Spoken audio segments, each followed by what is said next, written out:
আপনি কি ভেবে দেখেছেন মশা মানুষের কানের কাছে এসে গুনগুন করে কেন? বিসমিল্লাহির রহমানির রহিম। সম্মানিত দর্শক শ্রোতা, আসসালামু আলাইকুম ওয়া রাহমাতুল্লাহ। আপনাদের সবাইকে শুভেচ্ছা জানাচ্ছি জানা বিষয় চ্যানেলের পক্ষ থেকে। বরাবরের মতো আজ আমি আপনাদের সম্মুখে হাজির হয়েছি অজানা এবং কৌতূহল বিষয় নিয়ে। আজ আমরা আলোচনা করব মশা মানুষের কানের কাছে এসে গুনগুন করে কেন। যদি আপনি জানতে চান, বুঝতে চান, তাহলে ভিডিওটি না টেনে সম্পূর্ণ দেখবেন। এর পিছনে আছে বৈজ্ঞানিক এবং বাস্তব কারণ যা আমরা অনেকেই জানি না। তাহলে চলুন এবার মূল আলোচনায়। মশা মানুষের কানের কাছে আসে মূলত গন্ধ, তাপমাত্রা এবং নাক থেকে নির্গত কার্বন ডাইঅক্সাইডের জন্য। আমাদের নাক থেকে যে কার্বন ডাইঅক্সাইড নির্গত হয় সেটা নাকের দুই পাশ দিয়ে কানের কাছে যায় এবং পিছনে থাকে। এই গন্ধটা মশাকে খুবই আকৃষ্ট করে। এই গন্ধের কারণে মশা আমাদের কানের কাছে আসে। আমাদের কানের কাছে মূলত স্ত্রী মশা আসে এবং পুরুষ মশাও আসে। তবে স্ত্রী মশা কামড়ায়, পুরুষ মশা কামড়ায় না। পুরুষ হোক আর স্ত্রী হোক, যে মশাই হোক না কেন, কোনো মশাকে বেঁচে থাকার জন্য রক্তের দরকার হয় না।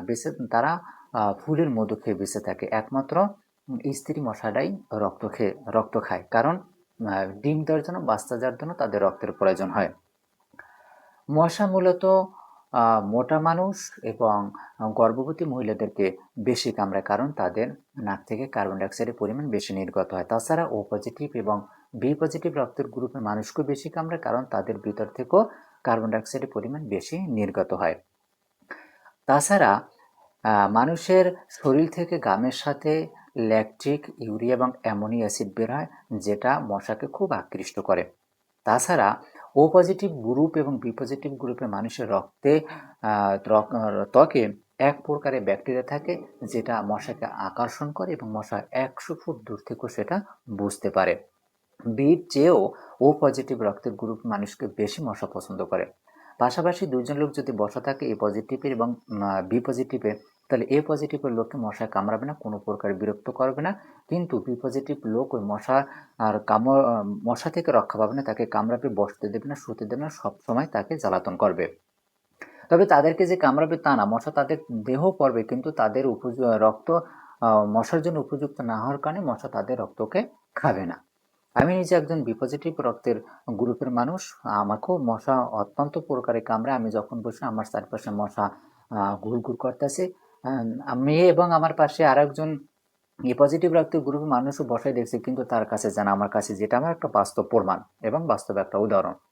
তাহলে এখন আসি আমরা, যে মশা কানের কাছে যে গুনগুন করে, অন্য পাশেও কিন্তু গুনগুন করে। যখন দূরে একটা মশা গুনগুন করে তখন আমরা শব্দটা শুনতে পাই না। যখন একাধিক মশা একত্রে আসে তখন আমরা তাদের গুনগুন শব্দটা শুনতে পাই। আর এই গুনগুন শব্দটা মূলত মশা মুখ থেকে করে, এটা ডানা জাপটানোর শব্দটা। একটা মশা 1 মিনিটে 500 বারের মতো ডানা জাপটে। ডানা জাপটানোর শব্দটাই আমরা শুনতে পাই। মশা মূলত একত্রিত হয় মিলন করার জন্য। পুরুষ মশার গুনগুন শব্দ আর স্ত্রী মশার গুনগুন শব্দ একটু আলাদা হয়ে থাকে। পুরুষ মশার গুনগুন শব্দটা সূক্ষ্ম এবং নরম হয়, স্ত্রী মশার গুনগুন শব্দটা তীক্ষ্ণ এবং প্রখর হয়। এই তাদের গুনগুন শব্দটা আমাদের কাছে বিরক্তিকর মনে হলে, অসহ্য মনে হলে, মশার কাছে খুব উপযুক্ত এবং আরামদায়ক, কারণ এই গুনগুন শব্দের মাধ্যমে পুরুষ মশা তাদের স্ত্রী মশাকে খুঁজে নেয় মিলন করার জন্য। এখন প্রশ্ন হলো, মশা আহ, কোন ধরনের রক্ত খায়? মশা মূলত মরা প্রাণীর রক্ত এবং বের হওয়া রক্ত খায় না, কারণ মশার দুইটা ডানা থাকে, 6টি পা থাকে এবং 6টি পাও সূচের মতো ধারালো থাকে। 2টি পা দিয়ে চামড়া টেনে ধরে, 2টি পা দিয়ে ফুটো করে, একটি দিয়ে টেস্ট করে, আর একটা দিয়ে রক্ত খাবার পর যাতে রক্ত বের না হয়, সেখানে রক্তের একটা সেল, বাংলা বলে অনুচক্রিকা, প্লেটলেট একটা সেল ওখানে দিয়ে দেয় যাতে রক্ত বের হতে না পারে। যেটা দিয়ে টেস্ট করে ওটাকে বলে টেস্ট সেন্সর। টেস্ট করে যদি তার উপযুক্ত, তাহলে সে চুষে নেয়, আর যদি উপযুক্ত না হয় তাহলে সে কোনোভাবেই চুষবে না। এই জন্য মশা অন্যান্য গ্রুপের রক্ত খায় না, কারণ সেটা তার জন্য উপযুক্ত না।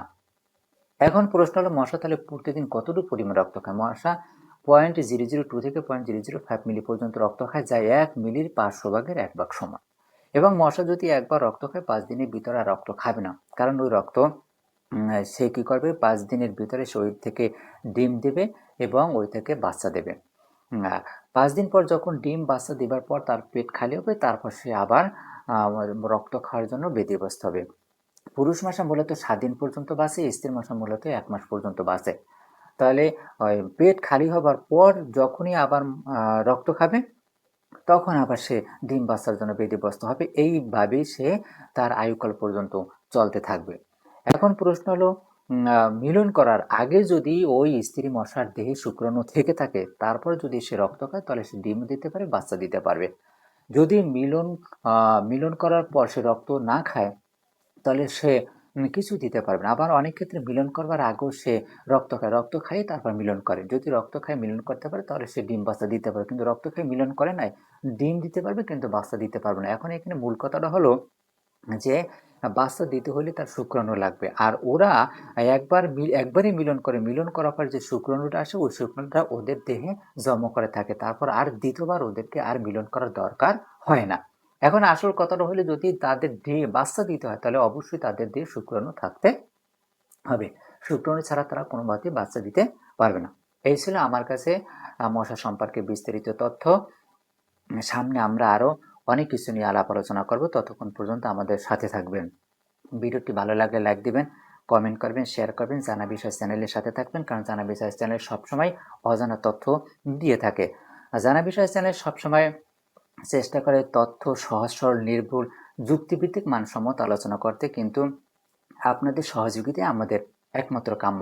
পরবর্তীতে আমরা আলোচনা করব মশা কামড়ালে চুলকায় কেন, মশা সৃষ্টির রহস্য, ডেঙ্গু, ম্যালেরিয়া, চিকুনগুনিয়া কোন মশার কামড়ে হয়, মশা থেকে বাঁচার উপায়, সম্পূর্ণ কিছু একের পর এক আমরা আলোচনা করব। ততক্ষণ পর্যন্ত আমাদের সাথী থাকুন। সকলের সুস্বাস্থ্য কামনা করে এবারের মতো বিদায় নিচ্ছি। আল্লাহ হাফেজ।